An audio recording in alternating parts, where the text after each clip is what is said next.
In this video, I will show you how I do my laundry using my electric wheelchair to provide me with my mobility. I store my dirty laundry on a shelf I added to the bathroom wall next to the washing machine. You can see it in the top left of your screen. This is the load of laundry that needs to be done. It's high because I've been in a lot of pain and haven't been able to do it for the past 10 days. Let's get started. I've intentionally positioned the brown stool next to the washing machine as a spare pair of hands to compensate for my mobility. I move the dirty laundry basket and sit it onto the stool so it's easy for me to pick up my laundry and load it into the machine. To reposition the wheelchair, I use S curves. I start with the wheelchair on the slowest speed, go to the left, back up a little bit, and then go to the right, and keep making that snaking formation, almost like parallel parking a car.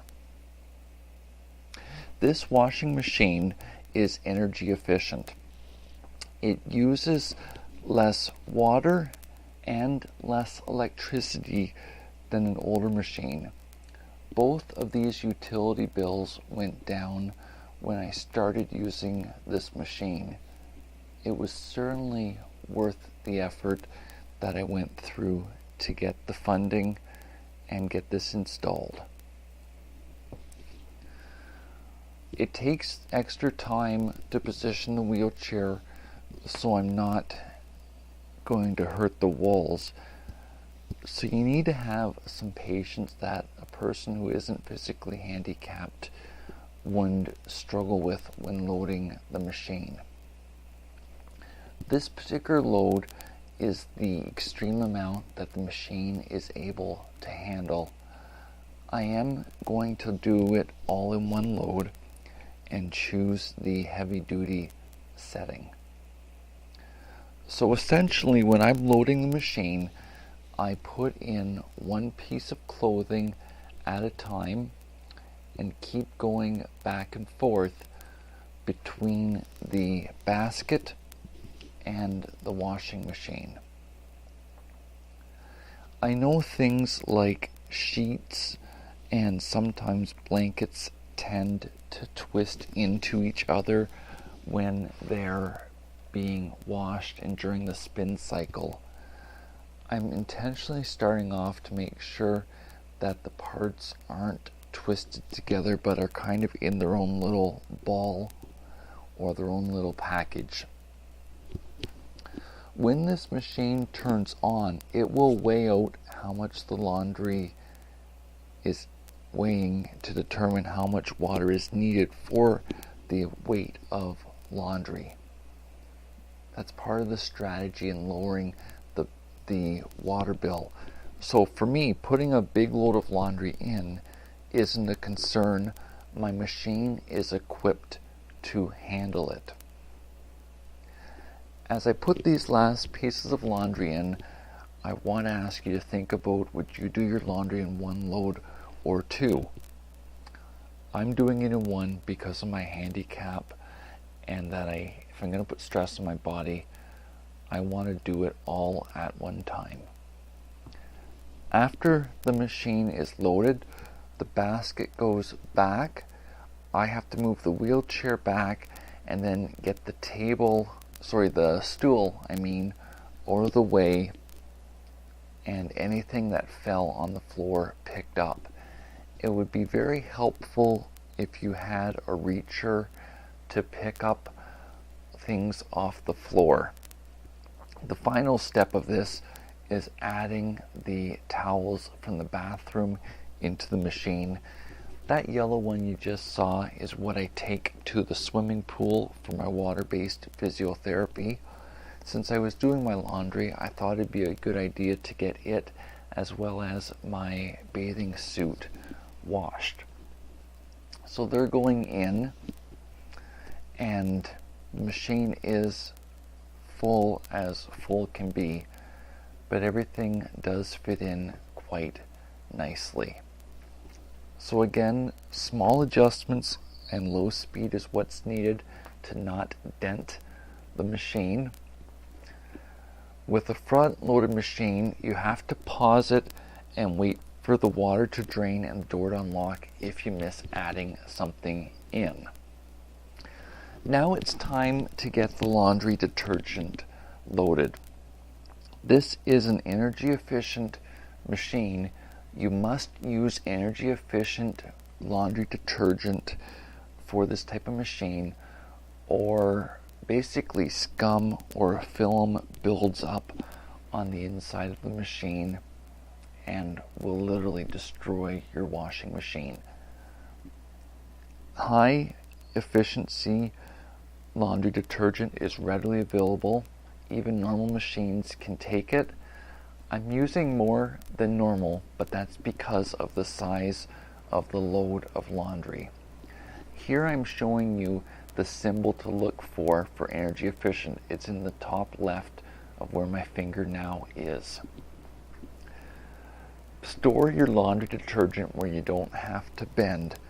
Think about systems that can make your life easier as you do the laundry.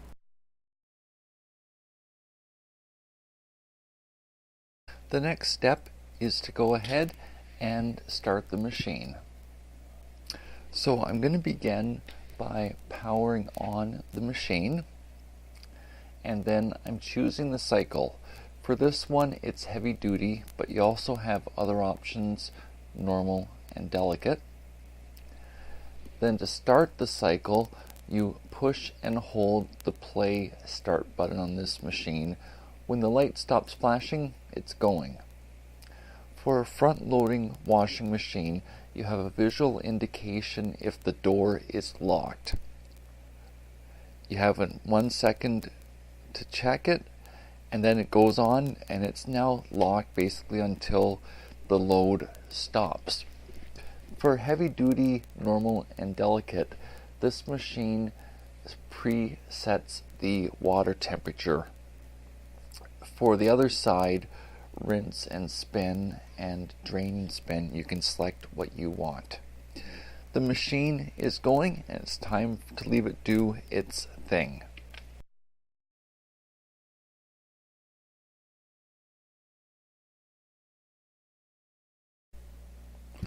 The machine has now finished the cycle, and it's time to go ahead and unload it.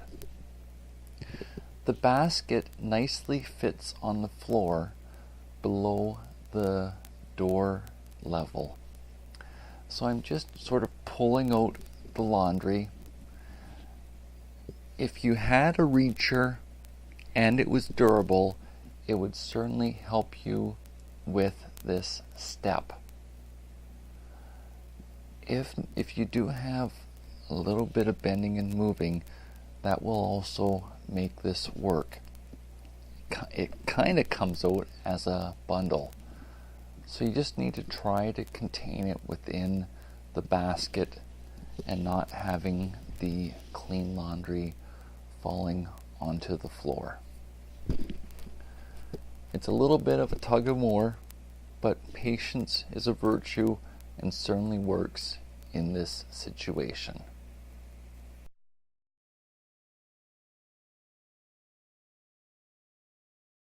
First off, the lint needs to be cleaned off. What I do is get a small ball of lint in my hand, kind of the size of a cotton ball, and then I use it to rub down the rest of the screen, and the lint kind of builds on itself. Sort of the same idea as a dust bunny collecting in the corner of a room. I find this very effective, and I have a garbage can in the bathroom to deposit it in. As I said when loading the machine, it's all about systems that work for you.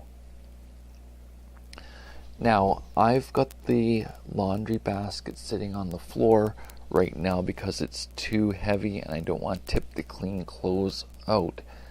If you don't have much bending capability, then you could have the option of having the clothes and the basket sit on a table to your left or to your right as you load the machine. If you're really struggling but have the motivation to do this and think your body does have the ability, an occupational therapist can work with you and show you strategies so that you can increase your independence by doing the laundry yourself. But you do need to be honest with yourself if your body has that ability or not. When I unloaded the washing machine, it was kind of all one big ball. So here I'm separating the articles into their own item again, so that as they're drying, they'll, in theory, get equal access to the heat and not be crumpled up into one big ball. When the hump part or the overflow part of the basket is in the dryer, I then picked up the basket and rested it on my upper legs. Bending actually hurts me, and there was a lot of effort that I just went through. But in terms of independence and pacing myself, it is worth it. I know once the machine's loaded, I've got maybe an hour or 90 minutes where I don't have to do anything. So I'm okay with some stress because I know I've got a break coming to me. There was a lot of effort needed to unravel the larger items like the sheets. Try not to be frustrated, but be thankful that you're able to do for yourself and work at your own pace. When the basket is unloaded, I then returned it to its home, the shelf on the wall, and what I worked on next was the few items that fell to the floor and needed to get in there. When I made the small adjustments with the wheelchair, I kept it on the slow speed so I would not dent it. Now it's time for the dryer sheets, and if you caught it, I had a little bit of fun and renamed them Mountain Man dryer sheets.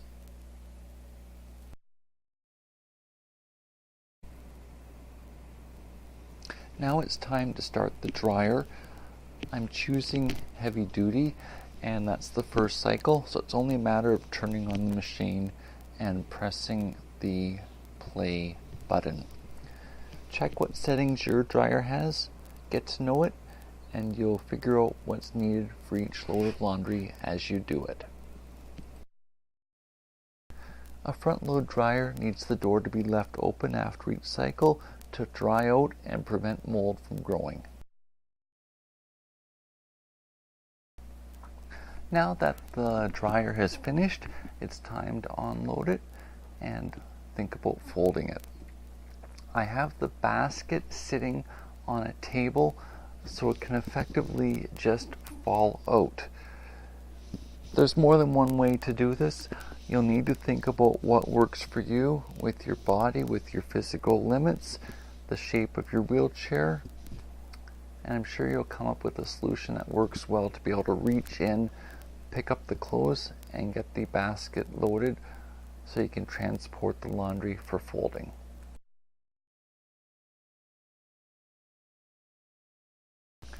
Now I'm transporting the basket of laundry to my bed to fold it. There's a lot of skill you need in controlling the electric wheelchair, driving backwards and in a tight space. This may be something you need to practice when there's not a basket of laundry on your lap. I have the basket the long way so the wheelchair is as thin as possible, and here I made it successfully. The last step of this is folding the laundry in preparation for storing it.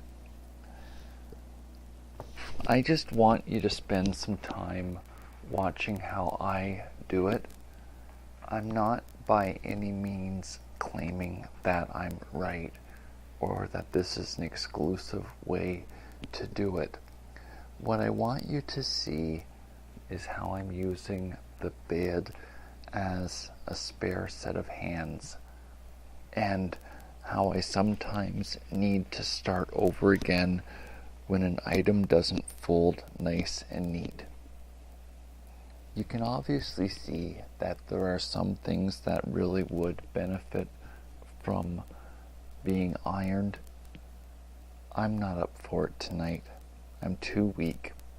If you do need to use an iron, an ironing board is extremely compatible with an electric wheelchair because each ironing board goes up and down, so you could choose a height that is perfect for working with your electric wheelchair. I basically group the items of clothes and also the towels by what each one is. Socks, jogging pants, t-shirts, towels, washcloths, and of course my sweater that I think is at the end of this clip. Doing it this way makes it easier to put them away afterwards. I am in the midst of planning a set of shelves for storing my clothes. Once I make the shelves, I'll show you. But using shelves to me is what is easiest, so I can see the items as I face them, instead of using a set of drawers which you would need to look down into to see what's there. So it's all a matter of thinking about what works best for you. When I do the laundry on my bed, I'm able to space out the clothes so there is the room for the various piles. If I did them on the small table, it would be very hard for me to put them away afterwards. So I'm thinking ahead and I'm planning ahead for how the clothes will go away when this is all finished being folded. As the rest of this clip plays out, I just want to spend time encouraging you. I want to encourage you to know your limits and to know when you need to ask for help. I also want to encourage you to know when it's time to go to coffee with a friend, so you have someone to talk to about the frustrations that you're feeling. I know it takes time to build up these relationships.